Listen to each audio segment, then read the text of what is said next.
Yes, आप जिस notification का इंतजार कर रहे थे, नोटिफिकेशन भी कंप्लीट हो चुका। नाउ एमसीसी के साइट पे ऑलरेडी इंफॉर्मेशन ब्रोश्योर रिलीज हो चुका है 24 जुलाई को। आज 25 जुलाई और मैं देख रहा हूँ कि ब्रोशर्स में कुछ ऐसे टर्म्स यूज किए गए हैं जिसमें काफ़ी स्टूडेंट्स को क्या हो रहा है, दिक्कतें आ रही हैं, जिसमें वो नहीं समझ पा रहे हैं कि round 3 and basically stay round और फ्री एग्जिट और ये पैसे का जो फॉरफिटेड हो जाए जिसमें आपको पेनल्टी लग रहा है, ये थोड़ा सा कंफ्यूजन वाले पार्ट है जिसको मैं क्लियर करूंगा। राउंड वन काफी सिंपल है जिसमें लोगों को पता है। अगर आपको कोई क्वेरी भी रहता है तो डेफिनेटली आप मेरे इस यूट्यूब चैनल से जुड़िए, जो कि मैंने रिसेंटली शुरू शुरू किया है, जहाँ पे आप कोई भी क्वेरी पूछ सकते हैं। ये डॉक्टर नीरज सिंह आप टाइप करेंगे, जो मेरा ये प्रोफाइल पिक्चर देख रहे हैं, यही मेरा ऑफिशियल हैंडल है। रिसेंटली शुरू किया है। यहाँ कमेंट सेक्शंस में जाइए और कमेंट कीजिए, ताकि आपका इसके बाद भी कोई डाउट रह सकता है जिसको मैं सॉर्ट आउट कर सकूं। दूसरा चीज़ है कि मैक्सिमम टू मैक्सिमम लोगों के साथ वीडियो को शेयर करें, ताकि उनके भी क्वेरी को टाइम पे सॉल्यूशन मिल सके। प्रॉब्लम क्या होता है कि बहुत बार पिछले साल भी हुआ मिस्टेक, इस साल भी मिस्टेक्स होगा और आगे भी होते रहेगा। कुछ है कि जो जानबूझ के कंप्लीट वीडियो भी नहीं देखते हैं और वो अपने से समझ भी नहीं पाते हैं। उस केस में क्या होता है कि आपको अनवांटेड सीट्स मिल जाते हैं या काउंसलिंग प्रोसेस से आप एग्जिट हो जाते हैं, आपको पता भी नहीं चलता है, तब तक देर हो चुका होता है। तो आपका टाइम भी सेव करना है, मनी भी सेव करना है। और अभी एनएमसी क्या हो रहा है, स्ट्रिक्ट एक्शन ले रहा है, जो सबको पता है। और इस केस में अगर गलती से आपने कुछ ऐसा कर दिया जिसकी वजह से आप डिबार्ड हो गए काउंसलिंग प्रोसेस से, एग्जामिनेशन प्रोसेस से, that will be very painful for you.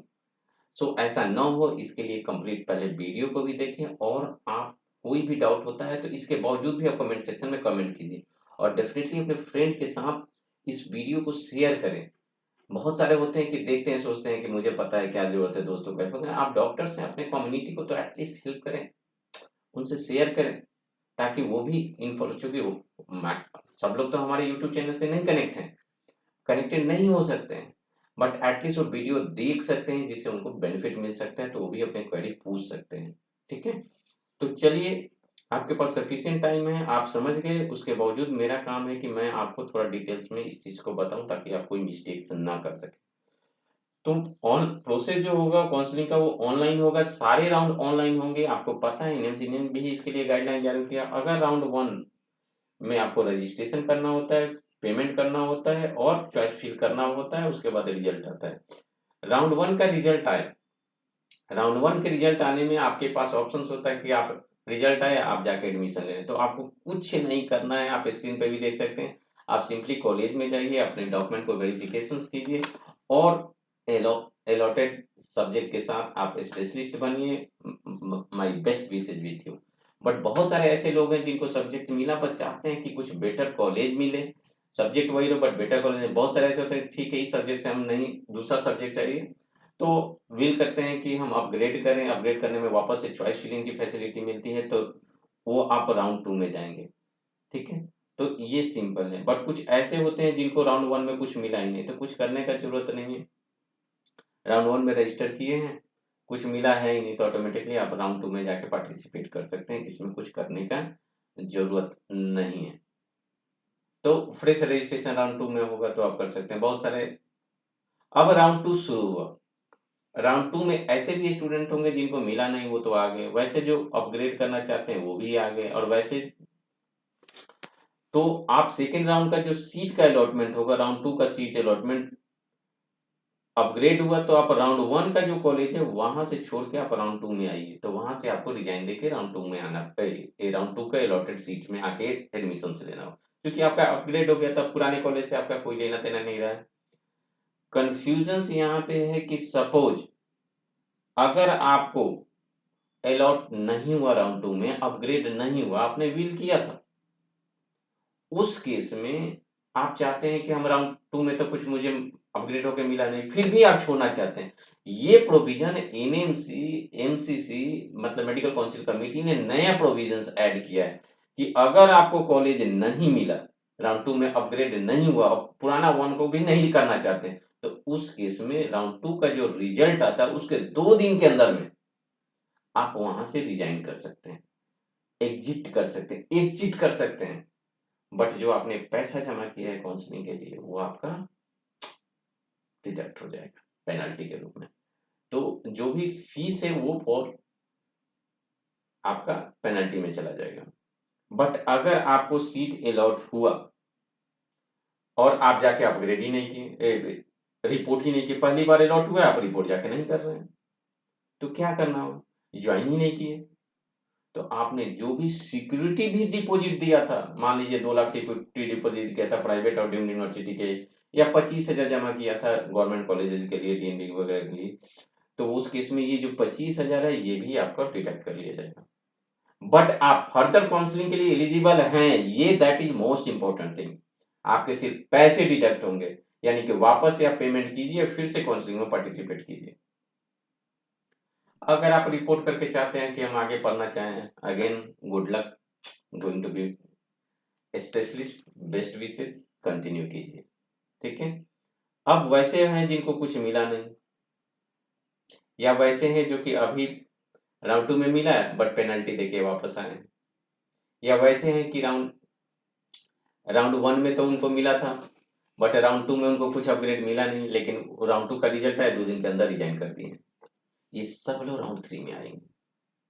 मतलब फिर से आप कर सकते हैं, या फ्रेश कोई रजिस्ट्रेशन करना चाहता है वो भी कर सकता है, और फ्रेश रजिस्ट्रेशन करके चॉइस फिलिंग कर सकता है राउंड 2 में।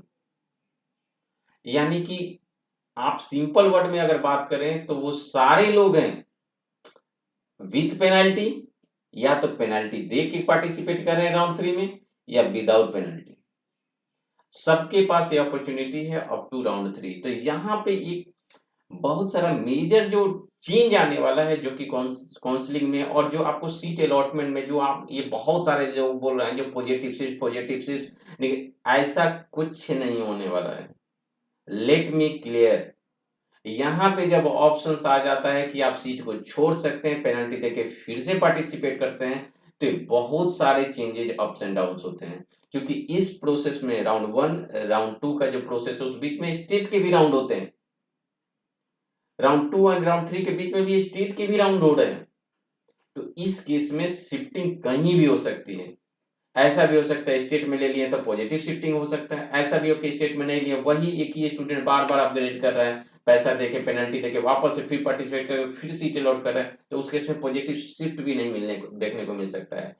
तो आपको यहाँ पे मेरा मेन फोकस है इस टॉपिक पे, इस वीडियो बनाने का जो मेन पर्पस है वो पर्पस यही है कि आप ये ध्यान में रखें कि आपका जो भी प्रोसेस होने वाला है, जो भी होने वाला है, उसमें आपको घबराना नहीं है, ठीक है। आपको बिल्कुल नहीं घबराना है, क्योंकि आप अगर घबराते हैं इस प्रोसेस में, आप अगर घबराते हैं तो प्रॉब्लम जो आएगा, जो बेस्ट मेजर जो प्रॉब्लम आएगा आपके साथ, वो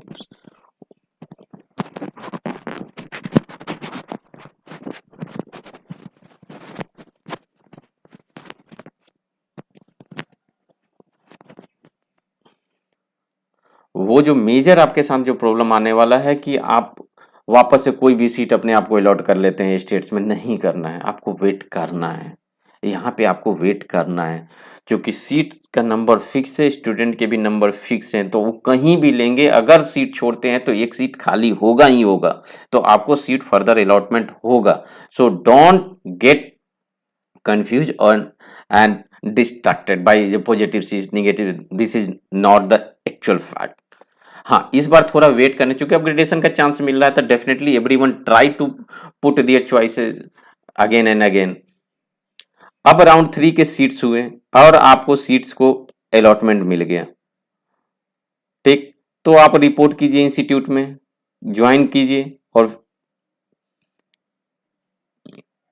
और अगर यहाँ पे राउंड 3 में आप ज्वाइन कर लें, चूंकि यही मेरा बताने का पर्पस है, तो आप फिर से रिजाइन नहीं कर सकते, मतलब राउंड 3 के बाद आपको रेजिग्नेशन के चांसेस नहीं है, ठीक। और मान लीजिए राउंड 3 में मिला, अलॉट हुआ और आपने अपग्रेड करके, तो राउंड 2 से जो अपग्रेड करके राउंड 3 में आप आए थे, तो 2 से जो अपग्रेड हुए थे, तो उस मेडिकल कॉलेज से आप अपने आप को रिलीविंग लेके राउंड 3 में आप आइए। ठीक, सीट अलॉट हो गया, ये बहुत ही ज्यादा जानने वाली बात है। सीट अलॉट हो गया और आपने क्या किया कि कॉलेज को जाके ज्वाइन नहीं कर रहे हैं, तो आपके पैसे भी पेनल्टी जाएंगे, काउंसलिंग फीस भी रख ली जाएगा, सिक्योरिटी डिपॉजिट भी आपका गायब होगा। और अब फर्दर राउंड के लिए मत सोचिए, अब फर्दर राउंड में आपको नहीं जा सकते हैं। और मान लीजिए राउंड 3 में कुछ मिला ही नहीं, तो आप स्टे राउंड में जाइए। ठीक, स्टे राउंड में जाइए।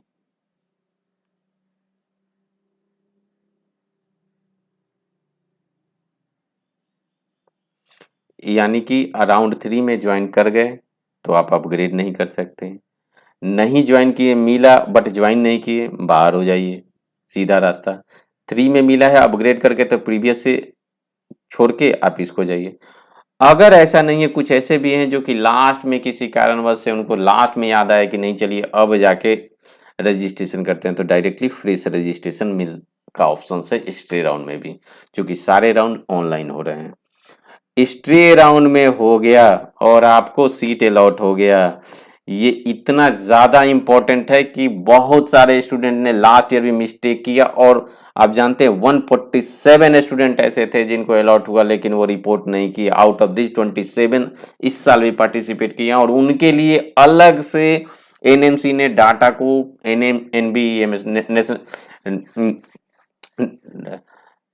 एनबी ने data, national board of education in medical science ने डाटा को लिया और मैच करके देखा और वो 27 स्टूडेंट को जो पिछले बार वार्निंग दिया था उसको डिवाइड कर दिया। तो अगर आपको सीट अलॉट कर गया तो ज्वाइन कीजिए, और once join can not resign. और ऐसा नहीं किए तो आप government and private medical college के एमडी, एमएस, डीएनबी के जो आगे, यहाँ पे एक चीज क्लियर नहीं है, हमारे स्क्रीन पे मैं इसको बिग करके दिखा रहा हूँ। बहुत लोग ऐसा बता रहे हैं, अभी भी इसमें चल रहा है कन्फ्यूजन कि ये 2 साल ना 1 साल। अगर यहाँ पे लिखा है 2 साल तो 2 साल कंसीडर कीजिए, आगे एक जगह और मेंशन कर दिया है 1 साल, तो मिनिमम तो आप 1 साल के लिए तो दे ही नहीं सकते, ना एग्जाम दे सकते हैं, ना एमसीसी के जो काउंसलिंग में वो पार्टिसिपेट कर सकते हैं। तो ऐसा नहीं कीजिए, अगर स्टे राउंड में लेना है तभी भरिए, नहीं लेना है तो डोंट, इसको आप इंजॉय के लिए और खेलने के लिए नहीं कीजिए। 2 साल तक आप ना एग्जाम दे सकते हैं ना कर सकते हैं। ठीक है, तो ये था जो basic update about round 3 and round 2। कुछ अलग से भी अपडेट्स हैं, क्या क्या जो होगा वो सीट्स होगा, वो कैटेगरी वाइज जो सीट्स होगा वो किन किन सीटों पे होगा काउंसलिंग प्रोसेस। इसमें 50% ऑल इंडिया, बीएचयू 50% ये जो सारे सीट हो, बट 100% डीएनबी के सीट इसके द्वारा। जो रिजर्वेशन पॉलिसी है इसमें कहने का नहीं है, सबको मालूम है ऑलरेडी, ये डिक्लेयर थी जाए, यूजी पीजी के लिए सेम है।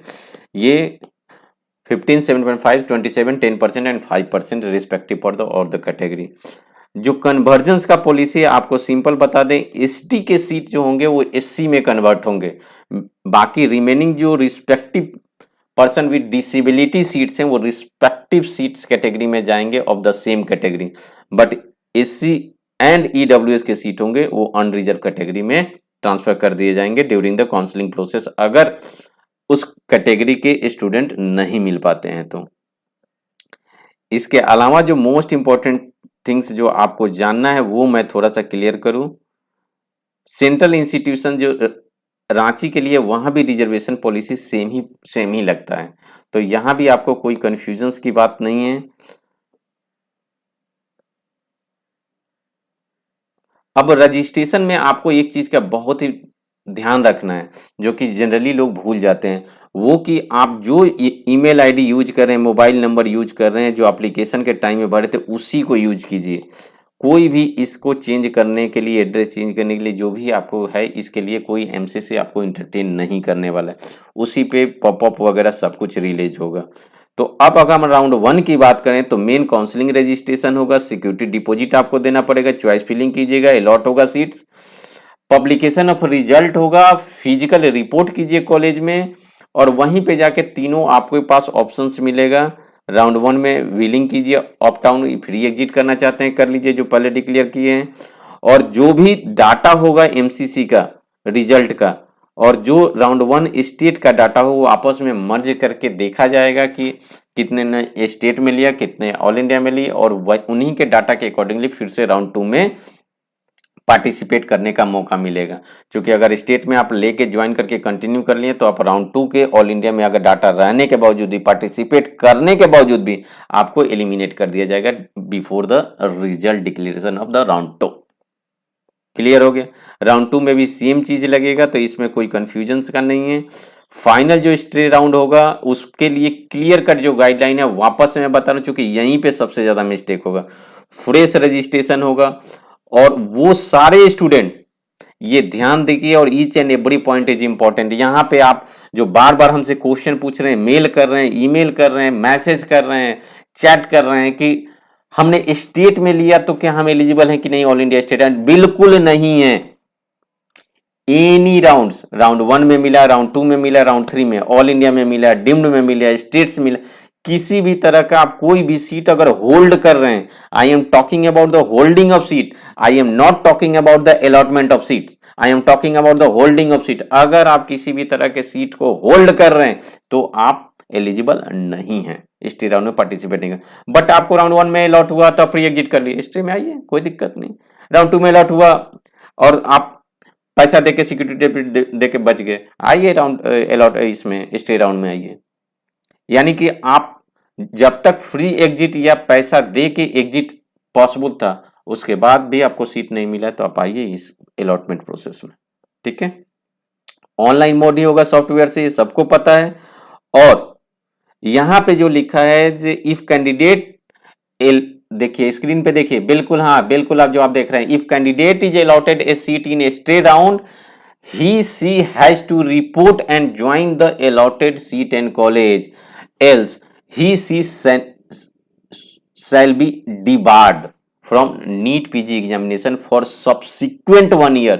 माने कमिंग 1 साल के लिए, मतलब सब कुछ भूल जाइएगा जो आप पढ़ाई किए थे, 1 year along with जो आपके डिपॉजिट दिए थे। ठीक है, यानी कि डाटा यहां भी मेंशन कर दिया कि राउंड 1, 2 और 3 के डाटा शेयर स्टेट करेंगे सेंटर को, सेंटर करेगा स्टेट राउंड को till the stay vacancy round. तो ये चीज आपको बहुत ही ध्यान से पढ़ना है। राउंड 1 होगा, राउंड 2 होगा, राउंड 3 होगा एंड स्टे वैकेंसी राउंड होगा।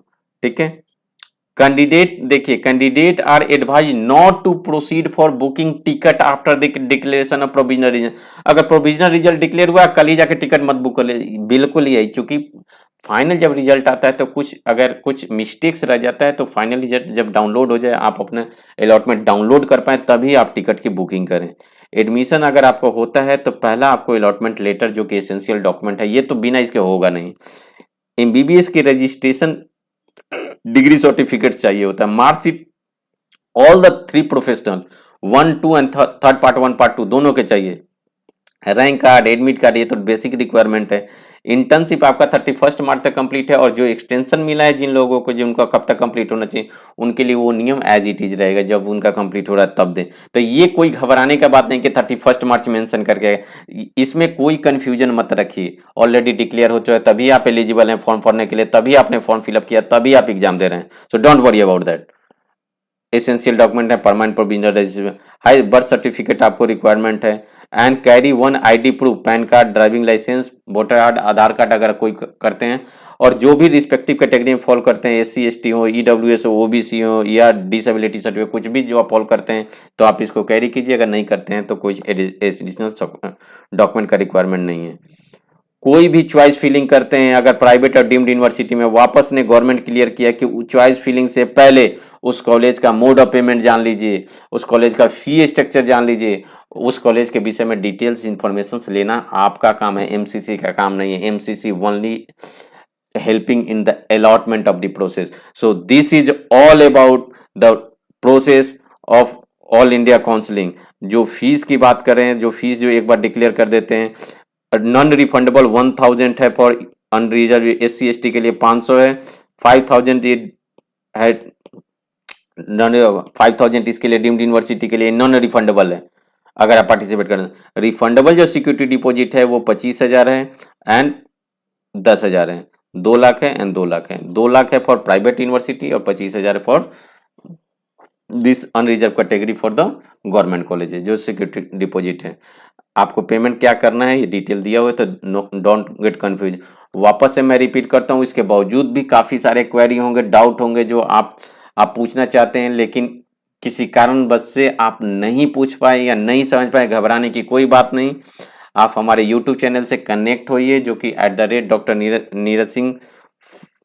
नीरज सिंह आपको आप सर्च करेंगे तो मिलेगा। ये जो आप हमारे स्क्रीन पे जो देख रहे हैं, ठीक है, इसको आप सर्च कीजिए, आपको मिलेगा। और आप कनेक्ट होइए, सब्सक्राइब कीजिए और अपने दोस्तों के साथ वीडियो शेयर कीजिए। कमेंट में कमेंट सेक्शंस कीजिए, आपको कोई भी डाउट्स अगर रहता है इसके अलावा भी, I will try to solve your all the doubt related to the counselling process. Thank you so much.